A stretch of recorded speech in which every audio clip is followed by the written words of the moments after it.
মুরব্বী, আপনার কাছে এই জিনিসটা 2 চাকার যন্ত্র হইতে পারে, বাট আমার কাছে কিন্তু এটা একটা ইমোশন ভাই। আপনি মানেন বা না মানেন, এজ এ বাইকার হিসেবে ভাই বলতেছি, এই যে এই জিনিসটা আছে না ভাই, প্রত্যেকটা ছেলের একটা ইমোশনের পার্ট ভাই। মানে ওর যখন মন খারাপ থাকবে আপনারও কষ্ট লাগবে, আপনারও খারাপ লাগবে, জোর কি হইলো না হইলো, আপনি খান বা না খান ওরে খাওয়াইতে হইব। তো এজ এ বাইকার হিসেবে বলতেছি ভাই, বাইক প্রত্যেকটা ছেলের একটা ইমোশনের জায়গা, প্রত্যেকটা ছেলের।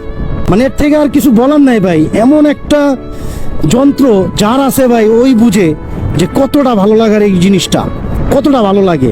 তো এজ এ বাইকার হিসেবে বলতেছি ভাই, যারা বাইক টাইক চালান সাবধানে চালাবেন, হেলমেটটা অলওয়েজ পরবেন এবং ইমোশনের জায়গায় ইমোশনটারে রাখবেন। কারণ ও যখন খারাপ থাকবে আপনারও খারাপ লাগবে, তো কেন ওরে কষ্ট দিবেন। আমার কাছে পার্সোনালি অলওয়েজ যত্নার্থী করতে হয়, ভাল লাগে, আমার কাছে খুব বেশি ভাল লাগে।